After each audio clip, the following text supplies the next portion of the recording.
Total pattern देख करके उसी पे बेस्ड किया गया है। अब ये देखिए, निम्नलिखित में से कौन सा शब्द शब्दकोश में पहले आएगा। शब्दकोश मतलब डिक्शनरी होता है, याद होगा दोस्तों तो बता दीजिए। इसका एक फॉर्मूला बता रहे हैं, देखिए ऐसा सवाल एग्जाम में अगर पूछे और अनुस्वार वाला दे दे तो नियम याद रखिएगा, यदि अनुस्वार लगा है तो अनुस्वार वाला पहले आएगा। यानी कि ऑप्शन में अगर कोई अनुस्वार वाला है, अनुस्वार मतलब एगो बिंदु जो दिया गया है ना, अंकुर, अंकुर में एक बिंदु है ना यहाँ पे, यही अनुस्वार कहलाता है। तो अनुस्वार वाला अगर कोई ऑप्शन में दिया होगा दोस्तों तो आप वही सबसे पहले शब्दकोश में आएगा, इतना जान जाइएगा। उसके बाद अ के बाद आ आता है तो ये हो जाएगा, फिर ई आता है तो ये हो जाएगा, उसके बाद लास्ट में आपको उदय आएगा। ठीक है, तो ये क्लियर हो गया ना, इसका जवाब अंकुर होगा, यानी कि सबसे पहले अंकुर आएगा। अब यहाँ पे देखिए, रचना के आधार पर शब्द कितने प्रकार के होते हैं, तो दोस्तों शब्द रचना के आधार पर 3 प्रकार के होते हैं। ऑप्शन नंबर सी यहां पे राइट हो जाएगा।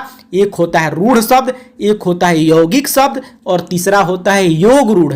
योग रूढ़ शब्द, ये 3 हो गया ना, रचना के आधार पर 3 प्रकार के शब्द होते हैं। लेकिन अगर एग्जाम में पूछ दिया कि उत्पत्ति के आधार पर शब्द के भेद, तो 4 होता है, तत्सम, तद्भव, देशज, विदेशज। उत्पत्ति के आधार पर 4 होता है और प्रयोग के आधार पर शब्द के 2 भेद होते हैं, अभिकारी और विकारी। इसके बारे में डिटेल से समझेंगे कभी, ठीक है। अब स का उच्चारण स्थान क्या है, मतलब जो भी शब्द दोस्तों बोला जाता है ना, जैसे क हो गया, ख हो गया, ट हो गया, प हो गया, तो इसका एक उच्चारण स्थान होता है। जैसे कि प हो गया, प का उच्चारण स्थान क्या है, ओठ है, क्योंकि बिना आप ओठ को सटाए प नहीं बोल सकते, फ नहीं बोल सकते।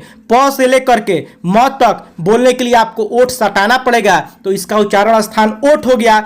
उसी तरह से स का उच्चारण स्थान, तो इसका फार्मूला भी होता है दोस्तों। फार्मूला क्या होता है, अकु विसर्जनिया नाम कंठ इचु जसा नाम तालु ऋतु लसा नाम दंता उपपन्या नाम अष्टो एदे तो कंठ तालु ओदो तो कंठोष्टम ऋतु लसा नाम मूर्धा। अब इसका फार्मूला क्या है दोस्तों, तो ऋतु लसा नाम दंता, यानी कि इसका उच्चारण स्थान दंत हो गया।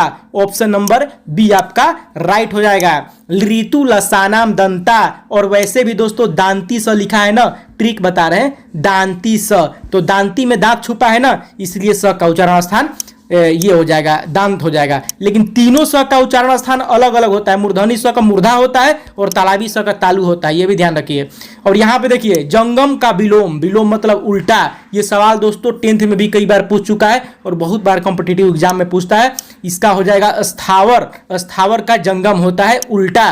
अब यहाँ पे देखिए, जो पहले न घटित हुआ हो, अनेक शब्दों का एक शब्द हो गया, तो जो पहले घटित न हुआ हो उसको हम लोग क्या बोलते हैं, अभूतपूर्व हो गया। ऑप्शन नंबर बी यहाँ पे राइट।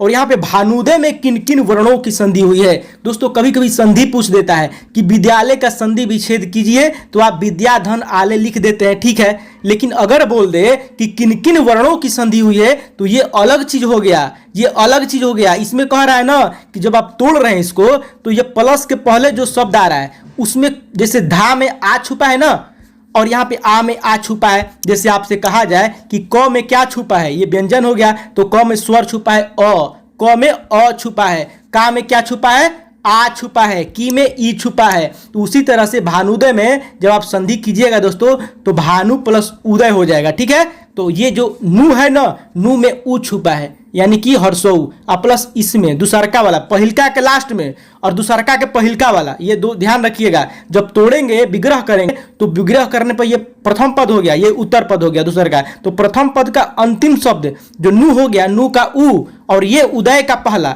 ये उ, दोनों मिला करके यही किन किन वर्णों का संधि मतलब यही होता है। तो ये हो गया उ प्लस उ, यानी कि ऑप्शन नंबर ए यहाँ पे राइट हो जाएगा। जैसे नरेंद्र हो गया, तो नरेंद्र का संधि विच्छेद क्या होगा, नर जोड़ इंद्र होगा, ठीक है, हर्षई इंद्र होता है, तो ये हो गया। और नर में क्या छुपा है, अ छुपा है, और इसमें क्या ई है, तो अ प्लस ई, यही वर्णों का संधि हुआ है इसमें। ध्यान दीजिएगा दोस्तों, यहाँ पे क्या हो जाएगा, ऑप्शन नंबर ए राइट हो जाएगा। अब अगला देखिए, यहाँ पे है कि ज का उच्चारण स्थान क्या है, तो ईचू जैसा नाम तालु, इसका फॉर्मूला है ईचू जैसा नाम तालु, तो ये हो जाएगा ऑप्शन नंबर सी। इसका पूरा पीडीएफ मेरे टेलीग्राम लिंक पर मिल जाएगा, ठीक है। हमने नया नया टेलीग्राम चैनल बनाया है, आप ज्वाइन कर लीजिए, डिस्क्रिप्शन में लिंक दिए हैं, ये पूरा पीडीएफ वहीं पे हम डाल देते हैं, ठीक है।